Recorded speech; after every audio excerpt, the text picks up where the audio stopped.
Waarom is de JSF nou echt het beste toestel? Ja, dat is eigenlijk vanuit mijzelf als jachtvlieger vanuit de Koninklijke Luchtmacht eigenlijk een vrij simpel antwoord om te geven. Omdat als wij de komende 30 à 40 jaar de jongens en meiden van de luchtmacht de strijd in willen sturen, conflict situaties in willen sturen en ze weer met een gerust hart terug willen zien komen, dan is daar maar één keuze en dat is de JSF. Dat is de F-35, zoals die ook genoemd wordt in de luchtmachtkringen natuurlijk. En dat is ook niet gek, want het hele concept is gebaseerd op de lessons learned die we hebben geleerd in een coalitie. Waar we de afgelopen 20 jaar natuurlijk onafgebroken mee hebben samengewerkt. Dus die lessons learned zijn verwerkt in het toestel. En gebaseerd op wat we geleerd hebben eigenlijk van origine met de F-16. Waar we met de F-16 een klein beetje geluk hebben gehad. Dat we een toestel hebben gehad wat we konden uitbreiden. Waar we sensoren aan konden hangen. En waar we in plaats van de lichtgewicht fighter die we origineel kochten naar een sensorplatform konden, waar we mee in een conflict situatie alle vandaag ook grondtroepen konden ondersteunen. En voor de JSF is die multi-inzetbaarheid, die multimissieCapaciteit cruciaal voor de komende 30, 40 jaar. En dat hebben de andere kandidaten niet. Ja, want je zou kunnen zeggen van JSF is natuurlijk een vrij prijzig toestel. Er wordt gesproken over een kandidatenvergelijking. Er wordt gekeken naar de Rafale, er wordt gekeken naar de Eurofighter Typhoon, de Super Hornet, de Saab. Saab zou dan ook een serieuze kandidaat zijn. Waarom is het bijvoorbeeld die Saab, waar hier in Friesland veel over gesproken wordt, waarom is dat niet een goede optie? Nou, onze minister legde dat heel duidelijk uit afgelopen maandagavond. En er is echt sprake van een verschil tussen een 4e generatie en een 5e generatie jachtvliegtuig. 4e generatie kun je vergelijken met de huidige F-16. Dus daar zou je nog zo'n 5 jaar, 10 jaar op niveau van een F-16 mee kunnen opereren. Maar wil je de komende 30, 40 jaar doorgaan, dan zul je echt een F-35 moeten hebben. Wat een toekomstbestendig jachtvliegtuig. Waar al die aspecten als sensoren, stealth, het wapensysteem, het wapenplatform, het genetwerk kunnen opereren. Waar dat allemaal geïntegreerd zijn in één toestel die daar voor de komende 30, 40 jaar mee vooruit kan. Waarom komen de andere kandidaten daar niet voor in aanmerking? Nou, je noemde het zelf al, de kosten. 2 keer hebben we een kandidatenanalyse gedaan en de tweede keer dateert vanuit 2008. En in die periode is ook duidelijk geworden dat de JSF ook de goedkoopste keuze is. Dus puur vanuit het perspectief van prijs-kwaliteit verhouding is de JSF ook de goedkoopste. Dat wordt betwijfeld. Ja, dat weet ik. Maar die kostenberekening, die kandidaatanalyse is nagerekend door allerlei officiële instanties. Het NLR en TNO hebben daarin het voortouw genomen. Die kandidaatanalyse, dat die onafhankelijk was, is bevestigd door de RAND Corporation. Dat is een groot instituut wat dit soort studies natrekt. En daar blijkt dat JSF verreweg het goedkoopste is. En dat er gewoon een gat van zo tussen de 15 en de 20 miljoen per toestel zit ten opzichte van de concurrenten. Maar hoe kan het dan dat er in de politiek steeds gesproken wordt over het feit dat die Saab veel goedkoper zou zijn, veel goedkoper in de aanschaf? Want je kunt in principe maar 37 aanschaffen JSF's. Ja. Althans wat de Rekenkamer nu zegt en wat de minister nu heeft gezegd. Men zegt voor hetzelfde geld koop je veel meer van de Saab. Ja, dat is een lastig vraagstuk en daar zit natuurlijk een stuk aanbod bij vanuit de kant van Saab. Het probleem is echter dat we van de Saab nog heel weinig weten. De Saab is nog niet gebouwd, hij vliegt nog niet. Het klassieke toestel wel, maar de next generation zoals we die kennen, die vliegt nog niet. En de vraag is of die gaat kunnen wat ze beloven. Nou, al die aspecten die zijn meegenomen in de kandidaatanalyse. Ik heb daar zelf aan meegewerkt. We hebben daarvoor, zelfs van de JSF, hebben we bijvoorbeeld het aspect stealth hebben we nog naar beneden bijgesteld. De weegfactor hebben we bijgesteld, omdat de andere toestellen daar niet over beschikten. En toch komt daar de JSF als beste uit de bus. Het is dus maar de vraag of je voor die prijs een beter toestel aanschaft. En bovendien, wat is het waard als je een toestel aanschaft waar je de komende 10 jaar nog mee vooruit kan, maar dan al niet meer kan opereren in situaties zoals we waar de afgelopen 20 jaar in geopereerd hebben. En dan noem ik voormalig Joegoslavië, Kosovo, waar toch wel een hoger geweldspectrum aan hing. En daarna direct door naar Afghanistan vanaf 2002, waar we nu vandaag aan de dag nog steeds zitten. En toch zegt men nu ook, en dat zegt de Rekenkamer ook, en dat zegt de Partij van de Arbeid-fractie nu ook, er ontbreekt cruciale informatie in dit dossier. Ja. Ja, nou, de politieke discussie die is natuurlijk aan de fracties. Ik heb enige historie in het programma, dus ik weet er natuurlijk wel een hoop van het programma af. Ik heb zo'n 5 à 6 jaar fulltime in het programma gewerkt en nog eens een keer zo'n 5 à 6 jaar parttime. In mijn ogen nog wel eens is het fenomeen is dat we echt van dit programma zoveel weten ten opzichte van de concurrenten. Dat we ook al die berekeningen kunnen maken. Kijk, de kracht van het programma is dat je niet alleen een toestel koopt. Maar je koopt ook een onderhoudsconcept, dat is erbij ontwikkeld. Je koopt een trainingsconcept, dus we weten nu al welke training en opleiding onze onderhouders, onze maintainers zullen moeten gaan volgen. Welke training en opleiding onze vliegers moeten gaan volgen. En we hebben dus een idee over het kostenplaatje wat daarmee mee samenhangt.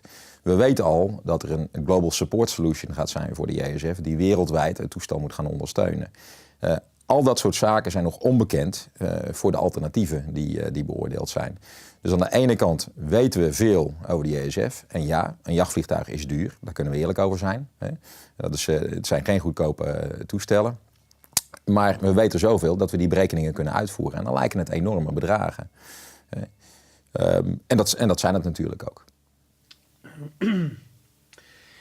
De Partij van de Arbeid-fractie zit met name, zeggen die van, ja, we willen dan 37 toestellen aanschaffen. We willen eerst wel eens goed onderbouwd zien of 37 wel voldoende zijn om deze taak uit te voeren. Weten dus dat er 5 toestellen in Amerika komen te staan voor de opleiding. Altijd toestellen in onderhoud zijn en ze willen 4 kunnen inzetten. Ja. Is 37 toestellen, is dat een goed getal? Zijn dat er dus voldoende om de missies uit te voeren zoals jullie ze willen uitvoeren? Ja. Nou, ook daar weer natuurlijk, want dan raken we aan de politieke discussie. Maar vandaar ook een antwoord vanuit mij als commandant vliegbasis Leeuwarden. Kijk, het ambitieniveau wat we de afgelopen 20 jaar hebben waargemaakt met de F-16...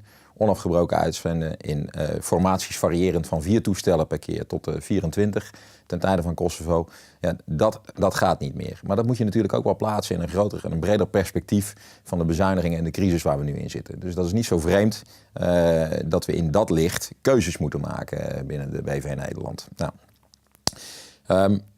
een van die keuzes is dat het JSF-budget, zoals dat nu staat, van de 4,5 miljard, gelijk is aan het budget zoals dat in 2002 bij de start van het programma, deelname van de Nederlanders aan het programma, werd vastgesteld. Dat is, in de loop der tijden is dat wel wat omhoog gelopen.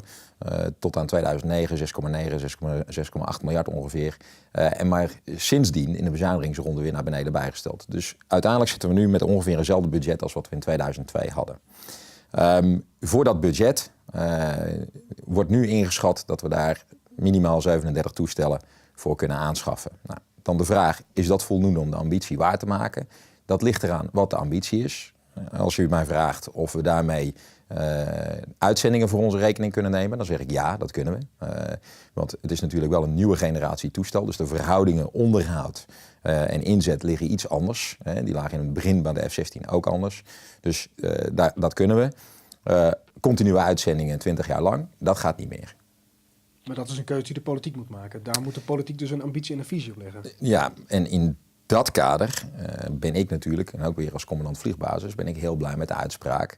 En wat uit de nota ook is gebleken, dat we een veelzijdig inzetbare krijgsmacht nodig hebben. Maar nog specifieker dat het jachtvliegtuig daar onderdeel van uitmaakt. Want dat betekent dat als het jachtvliegtuig daar onderdeel van uitmaakt voor de toekomst, binnen de ambitie van Nederland, dan is daar, nou dat heb ik eerder toegelicht, dan is er eigenlijk maar één keuze en dat is de F-35. En daar kunnen we dus de komende 30, 40 jaar die uitzendingen mee voor onze rekening nemen. En dat kan nog zeker. Ja, wij kunnen nog zeker uitgezonden worden en in een internationale context, in coalitiecontext, onze taken daar waarmaken. Hoeveel, hoe lang en met welke middelen, dat is een politiek besluit.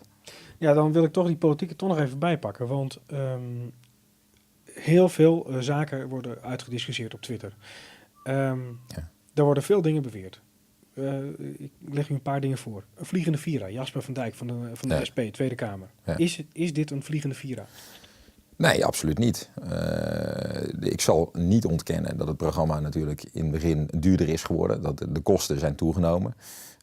Maar de generaal Bogdan is recent, een jaar geleden in Nederland geweest. En die heeft toegelicht dat de kosten nu in de hand zijn.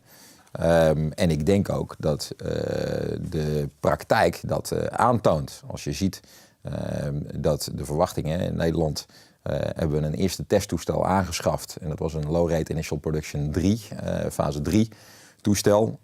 Totaal aan kosten was ongeveer 150 miljoen. Er zitten wat spare parts erbij, er zit een reservemotor zit erin en nog wat andere zaken die we moeten aanschaffen om überhaupt met het toestel te kunnen vliegen.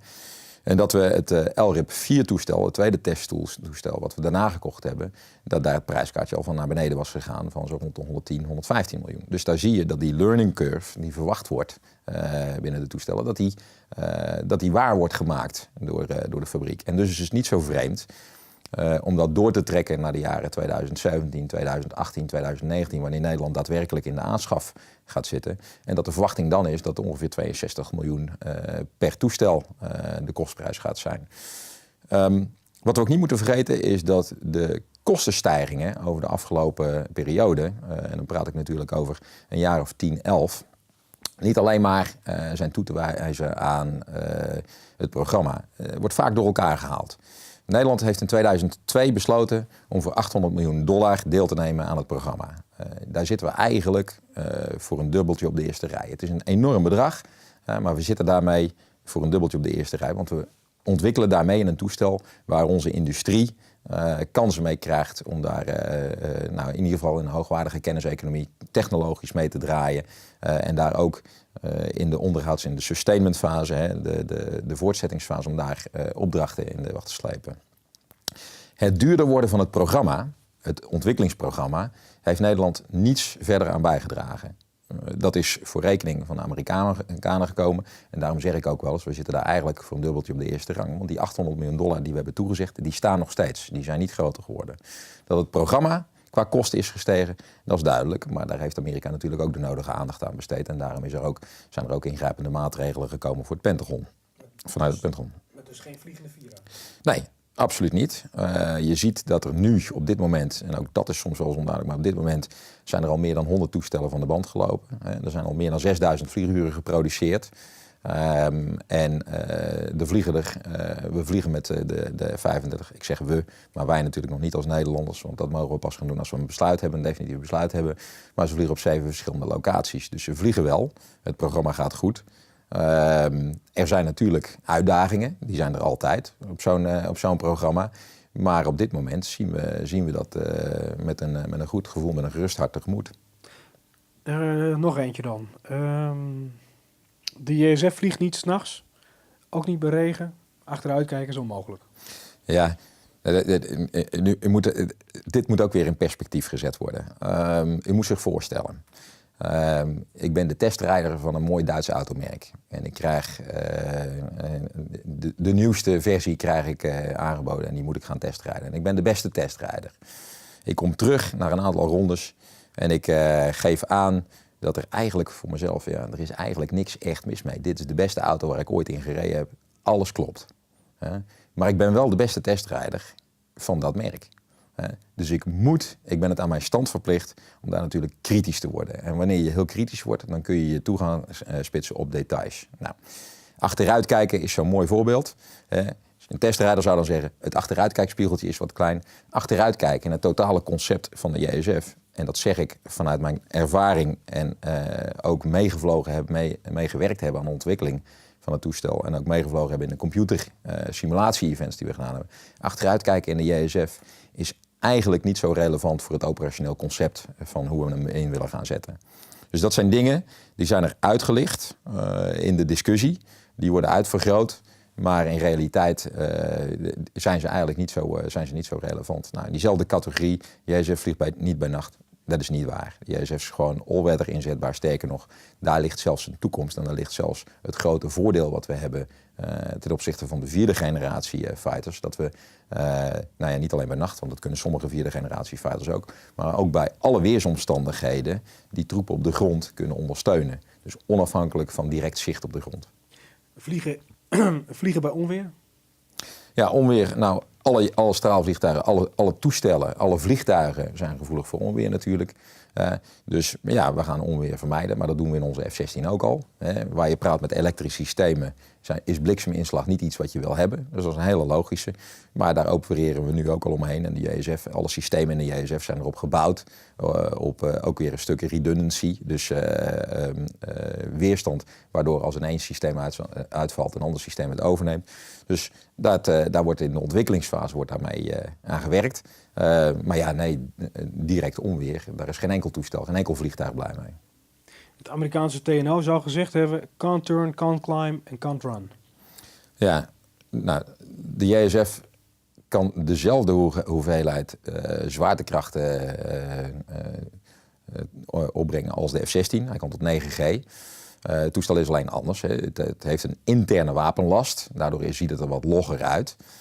Maar een F-16 en een Saab en een F-15, als je die volhangt, dan kunnen ze ook niet de 9G-krachten meer aan. Dus qua aerodynamica klopt het toestel. En dan hebben we nu ook, nou ja, daar ben ik niet de enige, we zitten met zo'n 15 à 20 Nederlandse jachtvliegers, ervaren Nederlandse jachtvliegers, die het project van het begin af aan hebben begeleid. Die ook weten wat het toestel kan, die gewoon zeggen, ja, dit is het toestel wat optimaal vervangen voor de F-16 gaat zijn. Nou, kan turn, heb ik net verteld, hij kan gewoon naar 9G, behalve natuurlijk als je hem helemaal vol met wapens hangt, maar dat kan geen enkel toestel op dit moment. Hij is snel genoeg, hij kan nog steeds, hij gaat niet zo snel als de F-16, maar hij is meer dan snel genoeg voor waar we voor willen inzetten. En de grote vraag is, wat is het operationeel concept erachter? Past dat? En dan praat je niet alleen over de capaciteiten van het toestel, maar ik noem een klein voorbeeld. Als je een luchtraket hebt die heel veel G's kan trekken, die hele korte bochten kan draaien en die overal om je heen in kan zetten, dan hoeft het toestel niet zo hard te draaien natuurlijk. Dus je praat over een heel concept, een heel operationeel concept, waarbij dat allemaal moet kloppen. Nou, en daar is de F-35 op ontwikkeld. Sensoren, platform, wapensystemen en het netwerk waar het in opereert. En dat moet toekomstbestendig zijn. Daarmee moet je ten strijde kunnen trekken in conflict situaties tegen moderne generatie luchtafweersystemen met name. Het geluid van het toestel? Ja. De vraag over het geluid. Laten we daar een vraag over stellen. Dat is wel handig. Ja. De JSF maakt, de F-35 maakt veel herrie. Er zit een motor in, 40.000 pond. Dat is relatief, ik vind het een mooi geluid. Maar... Ja, er zit, het geeft in ieder geval, stijgt een F-35 op. Dan mag je oordopjes in doen. Wat gaat het betekenen hier voor Leeuwarden? Wat gaat het dus betekenen voor de omgeving van de vliegbasis? Ja.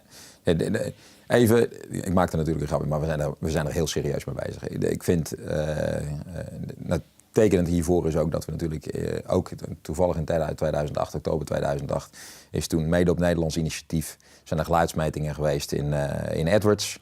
Omdat we gewoon meer informatie wilden hebben over de geluidsproductie van de F-35. Die data die daar verzameld zijn, moest je voorstellen, dat is een team van zo'n 50 man geweest, onder leiding overigens van een Nederlandse professor, professor Van Veen, die een kopstuk is ter wereld op het gebied van geluid. Hebben daar metingen plaatsgevonden met zo'n 170 microfoons op verschillende hoogtes opgehangen. En daar zijn de vliegprofielen gevlogen door een testtoestel daar. En die data, die ruwe data, is verzameld en die is door het NLR in hun software systemen verwerkt tot data die we kunnen gebruiken in Nederland. Dus niet iets wat ze alleen maar voor de luchtmacht doen, maar dat doen ze ook voor Schiphol, voor Eindhoven, voor eigenlijk alle vliegvelden. Nou, uit die berekeningen is gekomen dat we de JSF binnen Nederland kunnen opereren binnen de wettelijk vastgestelde contouren, de kosteneenheden. Overigens, kosteneenheden niet genoemd omdat ze wat kosten, maar omdat de heer die ze uitgevonden had meneer Kosten heette. En daar staat dat we de JSF kunnen opereren binnen de geldende contouren voor de vliegbasis. Betekent dat, omdat de motor maakt meer lawaai dan de F-16, betekent dat dan dat er dan echt ook minder gevlogen kan worden? Nou, ik zal niet ontkennen dat de motor meer, want het toestel maakt meer lawaai dan de F-16. Dat weten we. Alleen u moet ook beseffen dat de motor 2 keer zoveel vermogen heeft als de motor van de F-16. Dus waar we bijvoorbeeld naar kijken is aan- en procedures, profielen, waarbij een F-35 waarschijnlijk, en dat weten we nu al, steiler kan klimmen, waardoor de footprint van het geluid, dus de ervaring van het geluid op de grond, beperkter kan zijn. De vraag of we er voldoende mee kunnen vliegen. Ja, we kunnen er voldoende mee vliegen. Ja, om de inzetgereedheid voor onze vliegers, want daar gaat het om. Hè. Uiteindelijk om uit te kunnen zenden heb je inzetgereden toestellen en inzetgereden F-16 vliegers nodig. En die inzetgereden F-16 vliegers die krijg je alleen maar door te trainen, door te oefenen. En dat doen we vanaf de vliegbasis Leeuwarden. Dan zeg ik ja, dat past binnen de vastgestelde geluidsprofielen. Overigens is geluid natuurlijk relatief, want we zijn in de afgelopen 20 jaar zijn we ook teruggegaan van 213 F-16's naar nu in de nieuwe ronde naar 61 F-16's. Waar we vroeger, en dan praat ik over 15, 20 jaar, dat is vroeger nu, met 20 toestellen tegelijkertijd elke ochtend en middag airborne gingen, take-off gingen. Zie je dat we dat nu met 4 tot 6 toestellen doen. Dus realistisch gezien is de geluidsoverlast in die 20 jaar wel afgenomen. Richting de JSF gaan we zien dat het aantal vliegbewegingen waarschijnlijk nog iets zal afnemen, omdat we simpelweg naar 37 toestellen gaan. Dus het aantal vliegbewegingen zal waarschijnlijk nog wat af gaan nemen. Maar daarop wil ik niet vooruitlopen. Wat ik wel kan zeggen is dat we binnen de huidig vastgestelde contouren kunnen blijven opereren. En dat geluidsoverlast voor de omgeving dus binnen de daarvoor geldende normen gaan passen. Gaat de JSF Leeuwarden baan opleveren? Ja, en ook hier weer natuurlijk in mijn functie als vliegbasiscommandant. U weet zelf dat de afgelopen jaren is natuurlijk de discussie wanneer gaat Leeuwarden dicht heeft gespeeld. Dat heeft een enorme weerslag gehad op de werkbeleving van het personeel hier. Het is niet fijn om elk jaar te werken onder die druk van heb ik volgend jaar nog een functie. In de bezuinigingsrondes zie je dat er iedere keer personeel weg wordt gesneden. We bezuinigen, dus we worden kleiner. Maar met de keuze voor de JSF en ook het feit dat de F-35, de JSF, op Leeuwarden gestationeerd wordt, betekent alleen al dat Leeuwarden voor de komende 30, 40 jaar open blijft. Dus puur en alleen als je alleen al naar die vliegbasis kijkt, ja, dan garandeert dat het voortbestaan van de vliegbasis en betekent dat we hier dus mensen aan het werk blijven houden. Op dit moment zijn we de 5e werkgever voor de stad qua omvang voor de stad Leeuwarden. Nou, dat zou nogal wat betekenen als je dat zou opheffen. Maar voor de omgeving geldt dat natuurlijk ook. We spreken nog niet zo vaak over welke zaken we hier op vliegbasis Leeuwarden doen, waar we ook echt trots op kunnen zijn. Niet alleen als vliegbasis, maar ook als regio Noord, als regio Friesland. We hebben hier de wapeninstructieopleiding voor alle F-16 gebruikende landen in Europa. Je moet je voorstellen, dat is een hogeschool, een academie voor jachtvliegers, waar de top 5% van F-16 vliegers in Europa aan deelnemen. De basis, de kennisbasis en het platform hier ligt op vliegbasis Leeuwarden. Daar hebben we een enorme internationale uitstraling mee. Dat zie je ook doordat we hier symposia organiseren om geleerde lessen uit inzet in Libië, in Afghanistan, door te spreken met die groep jachtvliegers. Dus dat doen we elk jaar, zo'n opleiding. En die kennisbasis ligt hier, maar dat heeft wel degelijk een Europese uitstraling. Dus de kwaliteitsgarantie die we daarvoor afgeven richting alle luchtmachten, en dat doen zo'n 6 à 7 landen aan mee, dat is een belangrijke. En dat doen we hier op Leeuwarden. De andere die ik even wil noemen is de oefening Frisian Flag. Ook daar natuurlijk wel geluidshinder voor de omgeving. Daarvan ben ik mij bewust. Maar ook daar doen zo'n 6 à 7 landen aan mee elk jaar. We krijgen zo'n 40 à 50 toestellen op bezoek die hier 2 weken komen oefenen. Die oefening is een uniek scenario, internationaal gezien ook, binnen Europa. De enige andere plek ter wereld waar op deze schaal op die manier wordt geoefend is in Amerika. Nou, waarom is dat nou zo belangrijk? Ook daar weer zie je de internationale uitstraling vanuit de vliegbasis Leeuwarden. Toevallig liggen we gunstig ten opzichte van de oefengebieden. maar heeft ook zijn invloed op de directe omgeving. Tijdens zo'n oefening, moet u voorstellen, komen ongeveer zo'n 1500, tussen de 1500 en 2000 man hier naar Friesland toe, naar Leeuwarden toe. Die maken gebruik van de horeca om de basis heen. Die maken gebruik van de faciliteiten. En dan benoem ik nog niet het aantal spotters wat daarvoor naar Leeuwarden komt. Nou, u weet zelf dat de ringweg hier rond vaak dicht staat als die oefening plaatsvindt. Want dan staan er zoveel spotters. Nou, dat is nog een factor 2. En die maken allemaal gebruik van die omgeving. Dus daarmee zetten we ook eigenlijk als vliegbasis Leeuwarden hebben we een internationale functie naar buiten toe. En daar mogen we best wel eens trots op zijn als vliegbasis, maar ook als regio. En dat raak je dus niet kwijt als je een filiaal bent van Volkel? Nee, een scherpe vraag. Ik zie het nog niet als filiaal van Volkel. Ik weet dat de discussie zo gaat. Maar u weet ook dat wanneer de F-35 wordt ingevoerd, houden we 2 vliegbases over. Met allebei een eenheid F-35's. Wat voor mij essentieel is, dat we juist die wapeninstructiecursus, die hogeschool voor jachtvliegers en die oefening Frisian Flag, dat we die taken kunnen behouden hier. Omdat we daar niet alleen de regio of de luchtmacht, maar ook de BV Nederland mee in de schijnwerpers zetten. En alleen al het feit dat we dat kunnen behouden is van belang voor de regio, maar ook voor de vliegbasis. En of dat gekenmerkt kan worden als een filiaal van Volkel, nou, dat gaan we in de toekomst zien. Ik denk dat beide vliegbases hun functie behouden. En ik denk dat beide vliegbases van belang kunnen zijn en gaan zijn om de ambitie waar te blijven maken. En filiaal, als we dan praten over waar de stafcapaciteit komt te liggen, ja, dat is een discussie die de komende periode gevoerd gaat worden.